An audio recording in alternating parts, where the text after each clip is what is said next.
Welcome to 1000 PS, welcome to southern Spain, welcome to the launch of Yamaha's new R9.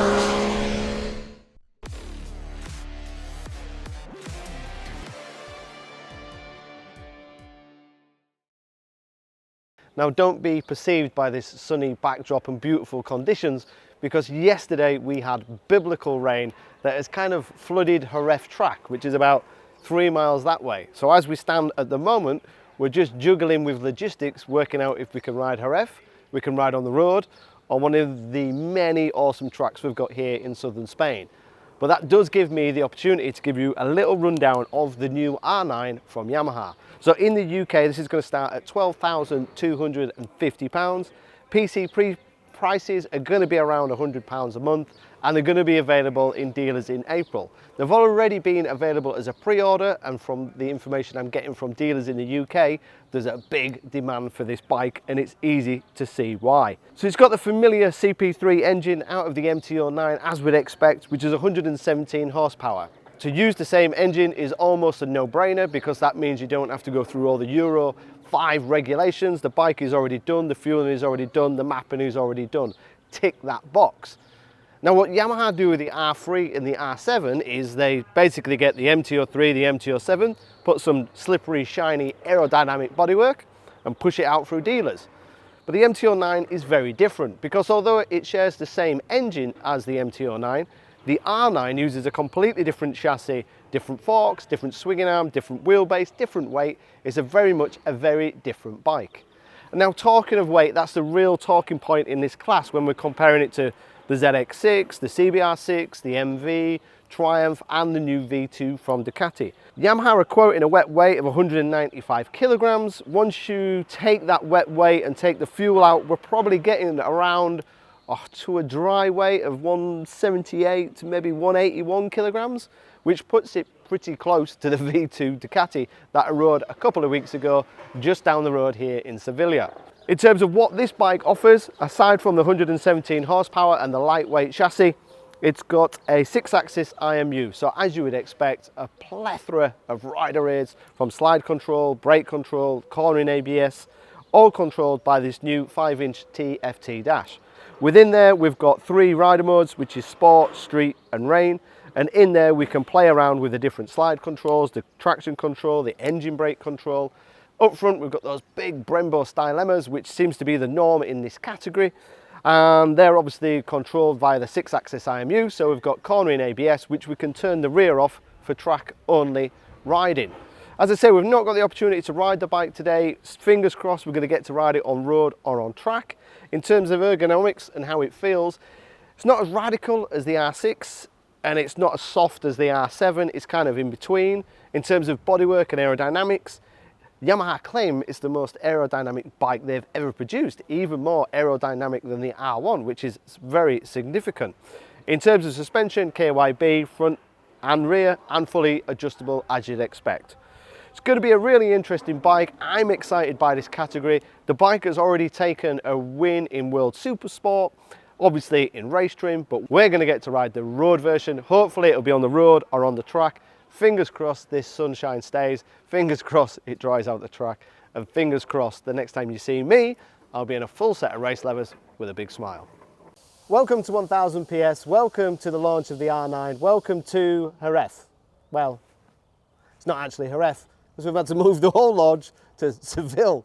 Believe it or not, Jerez got absolutely washed out. Biblical rain. Yamaha, Bridgestone, everybody behind the scenes has moved the entire launch to this track in Seville that we rode a couple of weeks ago on the Ducati V2 that I'll come to a little bit later on. Now, we've already kind of run through the spec and what the R9 is all about. It's not a R3 and R7, which is just basically a fairing on an MT-03 and an MT-07, the R9 is a completely different bike. So it's a completely different chassis to the MT-09. The only similarities is the engine. That is exactly the same as the MT-09. Everything else is completely different. So the flex in the chassis, the lightness of the chassis, which if I remember rightly is under 10 kilograms, the KYB suspension, front and rear, everything is very much different, even including those massive Brembo stylemas. So we've had the opportunity to ride the bike today just on track. We were hoping to ride it on the road, but it's just been a track test, and interestingly, it's just been on the road going rubber, not specialist slicks like we did on the Panigale. That's a big testament to what this Yamaha can do, because all we've done is change the suspension just a fraction. I'll put all those suspension details in the comments below. Just tweak the suspension and ridden it in road trim. Personally for me, I've gone into race shift rather than road shift, because I rode the Ducati here a couple of weeks ago on race shift. It's really interesting, like in the first session I can hit the pace pretty hard because I already know the track. The bars feel quite close in. It feels R6-like. It feels like a Supersport bike. And then it kind of goes, okay, so I'm on an R6, it feels sporty, the bars are quite in, it feels racy, but the engine doesn't have that like rev limiting, screaming R6ness where you have to be so precise with your gears. It's much more torquey, it's much more user-friendly, it's much easier to ride than an R6 in terms of engine performance. You can afford to be a little bit lazy. Then as we up the pace, you realise that the front end is really strong. Yamaha have got a bit of tradition of running bikes with a really, really good front end that you can really have really good contact. You can really roll it into the corner and feel precisely what the front end is doing. Then when you come out the corner, you've kind of got that lazy power where you can afford to be in maybe third or fourth if you're not pushing for a fast lap time. The actual tank and the position is quite large. When you brake really heavily, I want the bars to be a little bit wider, a little bit more spaced out. For me, they're a little bit enclosed and a little bit too tight. But mid-corner, you can carry lots of corner speed, really good ground clearance, just touch the pegs a little bit once or twice. Putting a fast lap together, I thought it was going to be a big gap between the Ducati, but looking at the lap times, it's only about 2 to 3 seconds off what I did with the Ducati. Remembering when I was on the Ducati, I was on World Supersport slicks. We had preheated, they were on tyre warmers, it was 20 degrees, it was perfect conditions. Now we're on road tyres, I'm about 3 seconds off, which is what I'd expect. If you had slicks and you had tyre warmers, you had perfect conditions, that gap would come a lot closer, remembering that in the UK, this is only £12,500 compared to the Panigale V2 that we had with all-in suspension. Braking is really strong, as you would expect from the Brembo stylemas. We've got no ABS on this bike at the moment, so we're running with no ABS as we would in a track setting. They're a little bit spongy just on the final little bit of brake, but I think that is a lot down to the sidewall of the front tyre. You can feel it flexing when you're braking really deep and it's kind of squirming and getting in a little bit of a mess, and it's quite difficult to stay in the seat.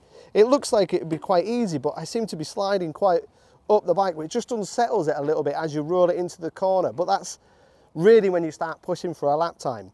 And when you also start pushing, I'm in between gears quite a lot. I think I was expecting it to rev a little bit more because it feels like an R6, but because it's got that MT-09 engine, it runs out of power at about 10,000, and a few times I'm hitting the limiter and you get that familiar every time I'm in between gears. But again, if we just changed the gearing and just played around with it a little bit, so I could hold the gear a little bit longer, so I'm not in between gears, in between corners, that would really transform the bike. The last section of the track is really twisty. It's right, left, double right. The bike needs to be fast, it needs to be agile, and it needs to be quick steering, and it does it. It steers really well through that section. Again, I didn't think it would be that agile and that fast through that section, but it certainly is. It's really agile and really easy to ride. All in all, it's an interesting bike to ride on the track, especially considering we're near enough on road settings and we are on road tyres with track pressures. It's very easy to ride, it's very forgiving to ride, it holds its line really well, it's got a really excellent front end. It's only when you're asking that last kind of 10%, that when you're asking for a little bit more of a lap time, that's when I feel like you can get towards the limitations. But it's £12,500. If we had a full race exhaust, I'd have a little bit more over rev. If I just changed the brakes a little bit, I'd have a little bit more feel. If we put slick tyres on it, I'd carry more corner speed, which would change where I'm changing gear and possibly stop me hitting the limiter as much. And that's what you've got to remember. It is a £12,500 road bike. It's a bit of a shame we've not got the opportunity to ride it on the road because it feels like it's going to work really well on the road. We're not a million miles off road settings with road tyres on the standard suspension. And I think it's going to be really interesting when we get to ride the bike at 1000 PS on the road. But in terms of a track bike, it's kind of like way more racy than I thought it would. Feels like an R6, but with an easier to use engine, more forgiving and more easier to ride than an R6. So it's kind of R6 grown up, matured a bit, a little bit more sophisticated and looking good and not as radical, which should, in theory, work on the road.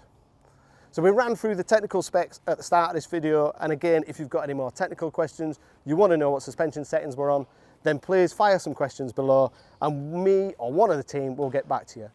Thanks for watching. Sorry it's been a bit of a mix-up with weather and was going to be road, was going to be track, and we're on road tyres at a different track. But massive thanks to Yamaha, Bridgestone and all the organisation for making it work, because it's been truly interesting to ride it. And it's such an enjoyable bike to ride. It's been fun, easy and enjoyable. But thanks for watching. If you've got any technical questions, you know what to do. And don't forget to subscribe, and I'll see you on the next one.